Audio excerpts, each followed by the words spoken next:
On commence comme ça, hein? Bah oui. Bon, je vais gérer ça après.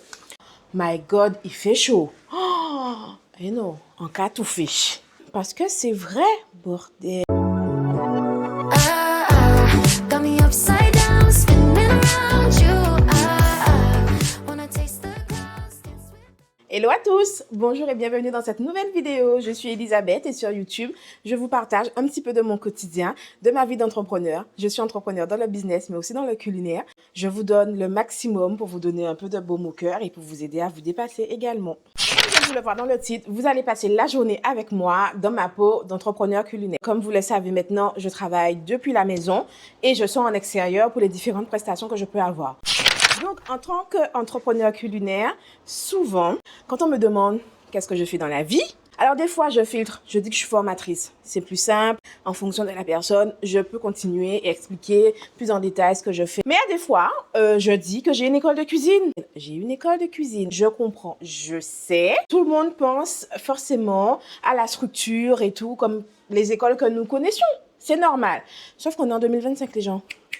Il faut évoluer. J'ai une école hybride. Dans mon école, on fait des ateliers de cuisine, on prend des cours de cuisine, on fait de la formation aussi, on crée des événements culinaires. Ce n'est pas forcément de building avec une école dans 4 murs. Être à la tête d'une école de cuisine ou être entrepreneur simplement demande beaucoup d'organisation. 80% de mon temps, je suis derrière un ordinateur ou, de toute façon, vous le voyez dans mes vlogs au quotidien, je suis derrière un ordinateur ou alors je suis dans l'organisation, je gère, j'appelle, je négocie, je vais acheter, etc., etc. Donc, il y a 10% où je teste des recettes, je m'exerce, je cherche des compositions et 10 autres pourcents quand on est vraiment devant les clients et où on met en action ce pourquoi on nous paye en fait. Aujourd'hui, à 13h, on a rendez-vous au Palais Royal parce que je dois faire une animation culinaire pour des enfants qui sont hospitalisés. C'est la deuxième fois que j'interviens pour le CHU. Je suis vraiment honorée qu'ils pensent à moi, qu'ils me rappellent. Donc, je pense que c'est que le travail leur plaît. Et du coup, aujourd'hui, il y a tout à préparer. J'utilise aussi ma tablette, mon ordinateur et le papier. Alors moi, j'utilise beaucoup de papier parce que j'aime bien mettre les choses au clair. Surtout quand on travaille seul. Je n'ai pas forcément une grosse équipe derrière moi. Je peux avoir des gens qui viennent avec moi sur certaines prestations, mais la plupart du temps, je travaille toute seule. Du coup, je dois penser à tout. Je suis celle qui organise, celle qui cuisine, celle qui filme, celle qui gère celle qui chapeaute tout. Du coup, oui, je suis obligée d'être très organisée pour ne rien oublier, surtout quand ce sont des prestations en extérieur ou des prestations dans des lieux hors cuisine. Comme par exemple, là, je vais au Palais Royal. Vous comprenez bien que je ne serai pas dans une cuisine aménagée. J'aurai une pièce avec les enfants, les tables, etc. Pour pouvoir fonctionner. Donc, raison de plus qu'il ne faut rien oublier, il ne faut rien laisser de côté. Il faut penser à tout. C'est exactement ce que j'apprends aux personnes quand ils viennent en formation d'animateur culinaire. Parce que oui, je forme aussi des animateurs, des futurs animateurs, donc des personnes qui auraient envie de lancer leur carrière dans des ateliers de pâtisserie, de cuisine, etc. Donc, je les forme à ça aussi, comment être un bon animateur de cuisine. Alors, en termes normaux, quand je fais des prestations, c'est moi qui ramène tout. Tout, vraiment les ustensiles, les ingrédients et tout. Sur cette prestation, elle est un peu particulière. C'est le prestataire, donc l'hôpital, qui va fournir tout ce qui est ingrédients. Donc moi, je ramène mon savoir et mes ustensiles aux enfants. Du coup, je leur ai déjà fourni bien avant. Vous comprenez que ça se fait pas comme ça. Il y a déjà une prise de contact, les devis qui se font et tout et tout. On travaille sur les menus en fonction de la thématique qu'ils veulent. Là, on sera dans un service pour des enfants qui viennent en centre de jour pour des problèmes de surpoids, il me semble. Du coup, les recettes, que je vais leur proposer doivent être adaptées. Avant que ma recette soit validée, il y a la diététicienne du service qui doit valider. Et une fois que c'est validé, je leur donne la liste des ingrédients, etc., etc. Donc, c'est un travail très minutieux à prendre en considération. Donc, je leur ai déjà envoyé la liste des ingrédients. Donc, il faut que tout soit là parce que c'est ça aussi le souci. Moi, j'aime pas forcément travailler comme ça. Moi, quand je fais une prestation, j'aime tout emmener. Comme ça, je suis sûre de ce que je prends, ce qu'il y a, etc. Parce que quand on dit au client, prenez ci, prenez ça, parfois le client prend ce qu'il trouve ou ne prend pas la bonne marque, etc. Donc, quand on arrive, ça peut être la surprise. Mais là, comme ce sont principalement des fruits et des légumes, j'espère que ça ira. Donc, les ingrédients, je ne m'occupe pas.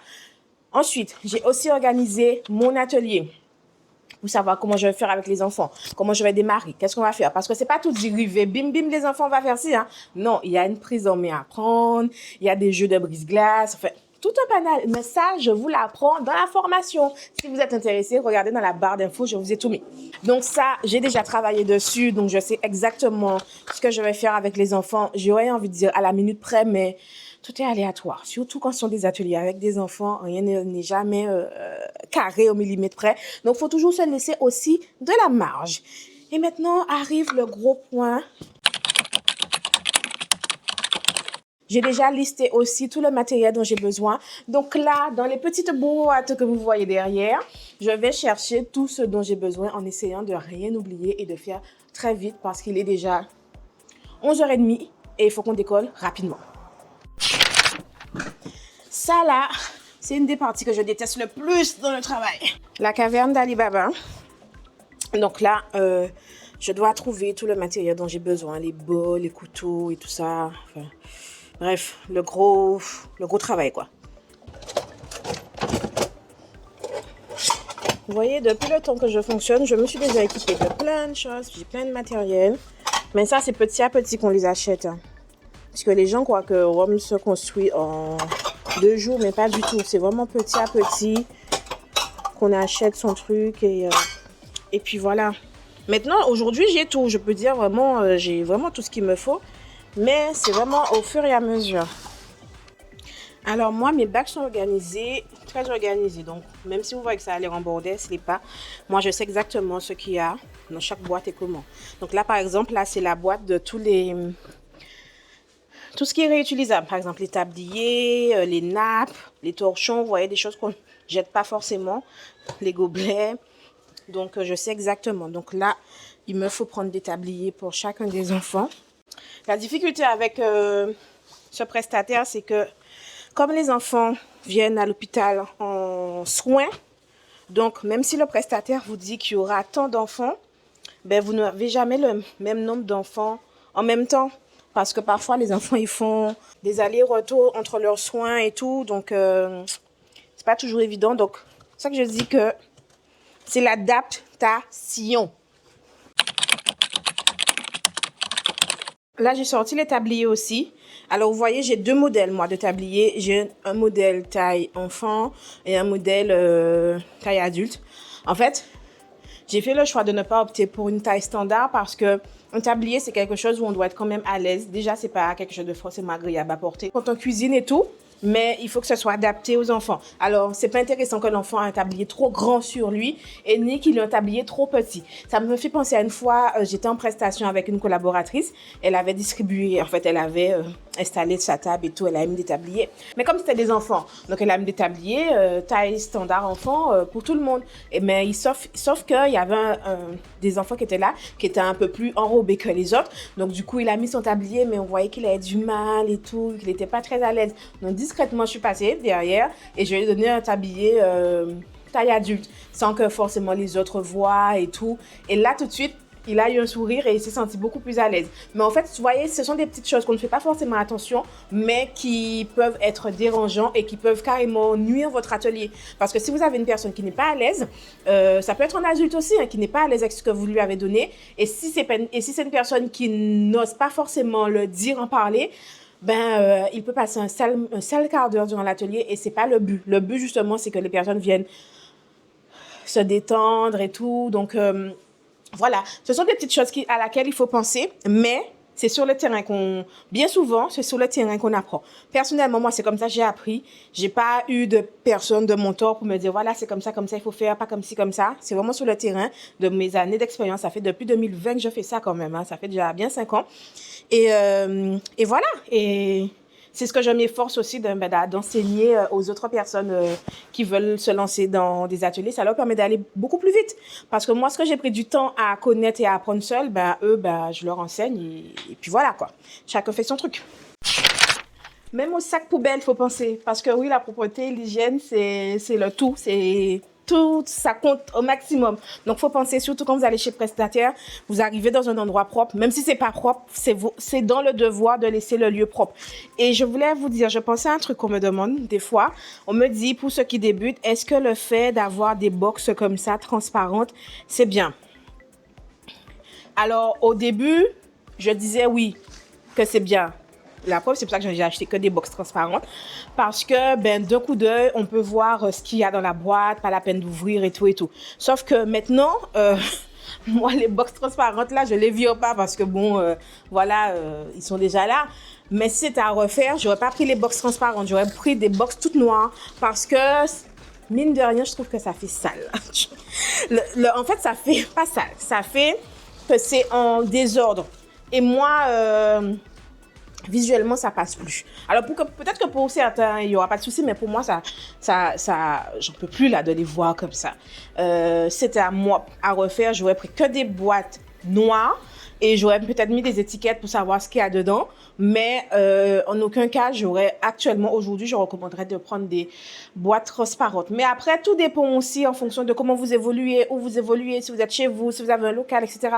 Donc, voilà, les conseils, il faut les prendre en fonction de votre situation. Voilà, c'est bon. Ah oui, il y a ça aussi, il ne faut pas oublier ces supports de communication, quel que soit l'endroit où on va. Même si là, c'est un atelier pour les enfants, mais il y aura des parents. Il y a les médecins, il y a toutes sortes de corps de métier à l'hôpital. Donc, du coup, on ne sait jamais sur qui on tombe. Du coup, il faut être préparé à toute éventualité. Il faut laisser une trace. Parce que c'est comme ça qu'on se fait des clients aussi. Les gens vous voient quelque part et tout. Ils n'ont pas forcément sur le coup besoin de vous. Ils ne sont pas forcément intéressés. Mais quand ils voient ce que vous faites, comment vous évoluez, ils se disent « Oh tiens, machin et tout, elle fait ça. J'aurais bien fait machin. » Et ils prennent vos coordonnées et peuvent vous recontacter par la suite. Moi, j'ai déjà eu pas mal de clientes comme ça. Ils sont passés quelque part où je travaillais, ils ont pris mes coordonnées, ils ont pris mon Instagram et tout, et puis après ils reviennent. Pas forcément tout de suite, mais ils reviennent. Bon, là c'est bon, ça y est, j'ai terminé de ranger mon matériel, ça a été plutôt vite. Là, je vais me changer parce que bon, je peux pas aller travailler comme ça. Donc, je vais me changer. Donc, on se voit tout de suite. Alors, l'adresse. Je suis dans les temps. Bien que le prestataire m'envoie un message de dernière minute me disant est-ce que je peux venir un peu plus tôt. Mais je fais comme je peux. 19 km. Wow, j'en ai pour 38 minutes quand même. Hein.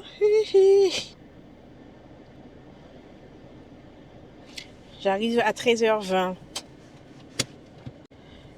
Bon, voilà. Hein. En tout cas, vous aurez remarqué que ça demande énormément, beaucoup d'organisation, comme je vous disais.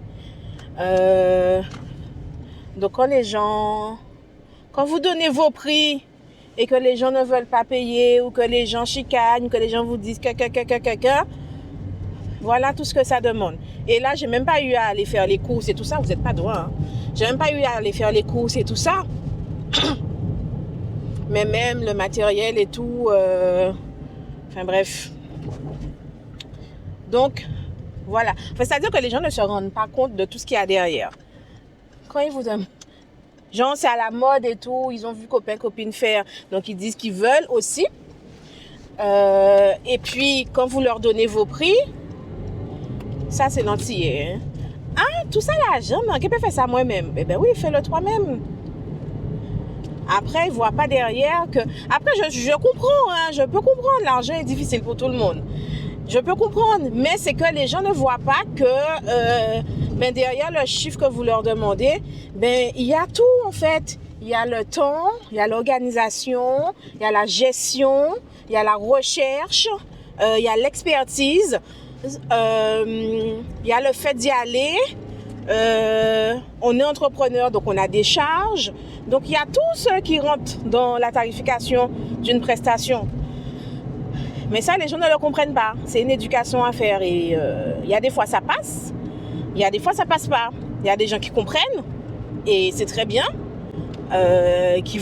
qui chicanent pas vos prix, hein. Vous leur dites ces temps-ci, ils disent ok, s'ils peuvent pas, ils vous disent bon ben je peux pas. Et quand quelqu'un dit je peux pas, c'est ok, hein. Moi-même, c'est pareil pour moi aussi, hein. Tu me donnes ton prix, je sais que c'est pas ce qui me convient, je peux pas, je te dis que je peux pas. Ça veut pas dire que je suis fâchée avec toi, que je n'aime pas ton travail, quoi que ce soit. C'est juste que financièrement, moi je peux pas suivre. Et ça c'est totalement ok, mais il y a des gens qui ne veulent pas comprendre ça. Donc, bref, donc voilà. Je me suis mise de manière un peu plus sobre et plus à l'aise aussi. Donc déjà, j'ai mis des baskets, chose que les gens ne comprennent pas toujours quand je leur dis ça en formation. Mais oui, quand vous faites des ateliers, vous êtes debout. Quand on cuisine de façon, il faut être en basket. C'est pas pour rien que les cuisiniers, ils ont des chaussures adaptées. Ben nous aussi, parce qu'on piétine. Au début, c'est bien joli. Moi, je l'ai fait, hein. Au début, c'est bien joli. On a nos petites sandalettes et tout, tranquille. Nos petites... Ivana, non, vous comprenez. On a nos petites claquettes dans nos pieds, il n'y a pas de souci, mais c'est à la longue, le dos, le corps souffre. Donc du coup, il faut se mettre en bonne condition. Donc chaussures fermées, baskets de préférence. Moi, j'ai mon t-shirt d'Elise Cook, hein, c'est ma marque de fabrique, qu'on puisse me reconnaître. Sur communication aussi. Et puis, je me suis changée, j'ai changé la coiffure, j'ai relevé mes cheveux parce que bon voilà, on va cuisiner quand même, donc il faut avoir le moins de cheveux à l'air libre. Même mon maquillage, j'ai essayé de modifier un peu. Je me suis pas démaquillée totalement, mais j'ai baissé un peu, enfin j'ai enlevé un peu de maquillage parce que le but n'est pas d'être maquillée comme ça s'appelle Noël quand on va chez un prestataire. Wow. Et ça, ce sont les codes de la société, hein. Vous faites une prestation de service, vous ne devez pas être plus que le client. Vous voyez ce que je veux dire? Je ne sais pas si vous comprenez. Pareil que même une maquilleuse, elle vient vous maquiller, mais elle peut pas être, elle va être maquillée, oui, parce que voilà, c'est son boulot, elle est coquette, elle met un petit maquillage, mais elle peut pas être plus maquillée que vous. Donc voilà, ce sont des codes de société. Je ne sais pas si vous me comprenez. Dites-moi en commentaire si vous voyez ce que je veux dire. Et puis voilà, donc ce sont toutes ces petites choses que j'enseigne aux apprenants quand ils viennent en formation. Et la prochaine, elle arrive très bientôt. Restez connectés si vous voulez. Zone de contrôle sur votre trajet. D'accord, madame. Je mettrai de toute façon les informations en barre d'infos. Et j'ai fait un mini guide. J'ai fait un mini guide justement sur les codes pour être un bon animateur. Je vous l'ai mis aussi en barre d'infos si vous voulez vous le procurer. Vous pouvez vous le prendre. Bon là, on y go.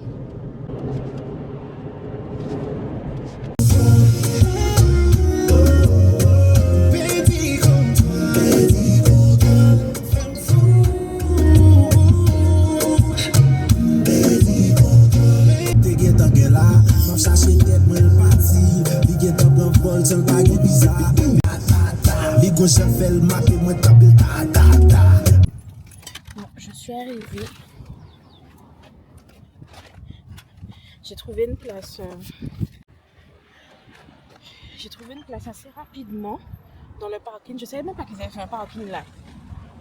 J'ai même pas osé aller me mettre dans le parking personnel et tout parce que les agents de sécurité des services publics sont tellement pointilleux des fois que voilà. Donc là je me tapais la route, mais en plus avec toutes mes affaires, punaise. Attends, vraiment? Attends.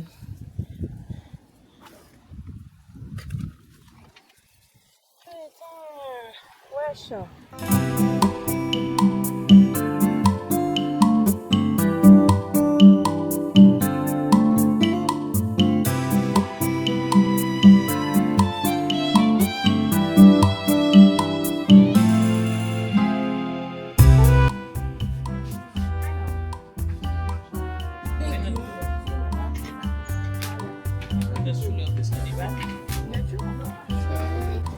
Macron, est-ce que tu peux nous expliquer? Oui. Est-ce qu'on écoute? On écoute Kylian, tout le monde? Kylian, elle nous a fait quoi? Elle nous a fait une jolie assiette. Alors, J'ai fait de l'eau pour la boisson. oui. En légumes, c'est haricots verts et tomates cerises avec du sel. Du poulet, du giraumon avec des crevettes et les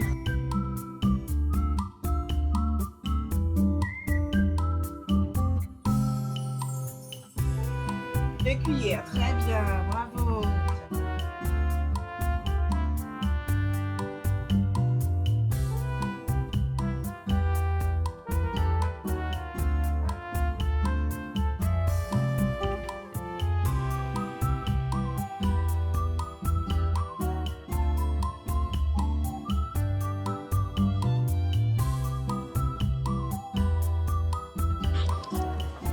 C'est moi voir ça. Waouh, trop bien. Ah ouais. Est-ce que vous allez refaire ça à la maison? Oui. Moi je fais deux. C'est bien.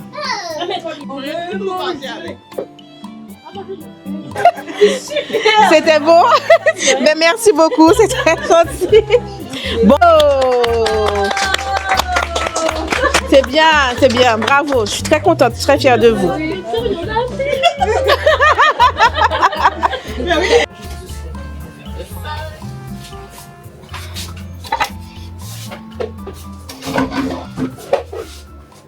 C'est super. Donc je faisais un de avec un atelier. Atelier fini. Franchement, ça s'est hyper bien passé. Hein.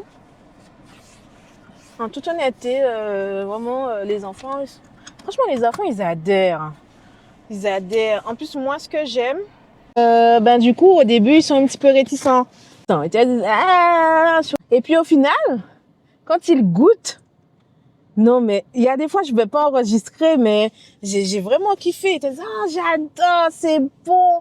Oh, mais j'ai jamais pensé. Oh, franchement, je dis tout le temps ça, mais c'est ma plus grande satisfaction. Quand un enfant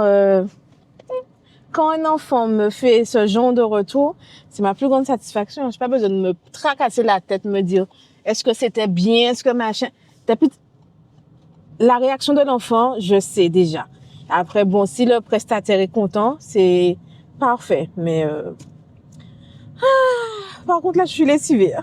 Je suis lessivée, mais contente. Du coup, là, vu l'heure, je sais pas si j'aurai le temps de rentrer à la maison avec les embouteillages. Mais j'ai pris mon sac de sport, donc je pense que je vais aller directement au sport, quitte à arriver un peu plus tôt et attendre. Parce que voilà. Parce que oui, j'ai repris les activités physiques et sportives. Je suis trop contente. Ça aussi, c'était sur mon vision board pour cette année. Parce que franchement, ça faisait au moins 1 an et demi, 2 ans que j'avais arrêté le sport. J'avais pas le temps et tout. Et là, j'ai repris, donc je suis très, très contente pour ça. J'ai repris la natation et ce soir, on travaille particulièrement le cardio. Donc, c'est-à-dire, on va pas nager, mais on va faire des exercices de cardio donc et de renforcement. Donc, ouais, ce soir-là, après une bonne séance de piscine, je serai bien achevée, bien dormir ce soir et ne pas me réveiller trop tard pour demain. One eternity later.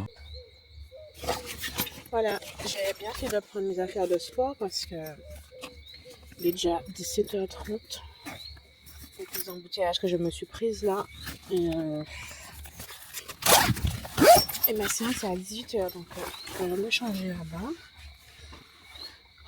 Par contre, les embouteillages m'ont cassé. Hein. Les embouteillages m'ont cassé même. Ah, je suis KO. Bon, c'est parti, mais je pense quand même que ça me fera du bien. La séance, après cette journée de travail, ça me fera du bien. On va voir.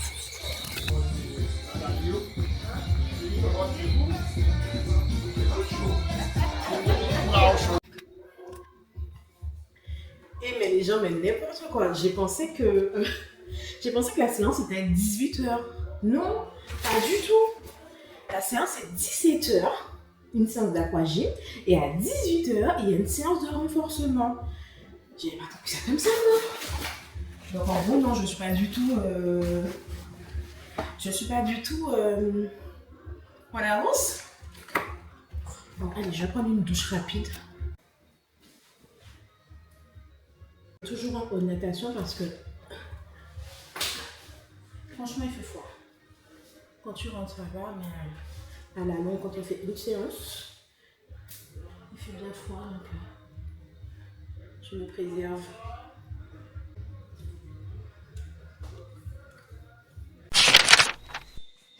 Bon, come back à la maison.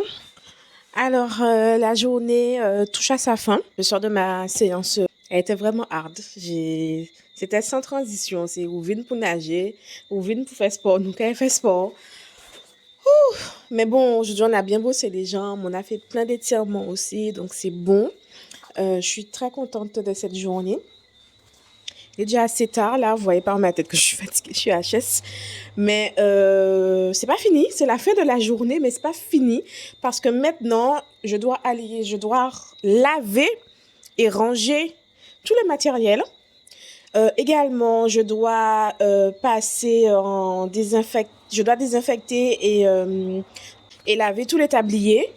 Donc voilà, donc il faut que je remette de l'ordre dans tout ce que j'ai fait, tout ce que je vous ai montré ce matin où je prenais le matériel et tout. Donc là, je dois le ranger, l'essuyer et le re-ranger. Et puis, ce sera fini pour ce soir. Ce sera fini. En vrai de vrai, j'ai une vidéo YouTube à poster.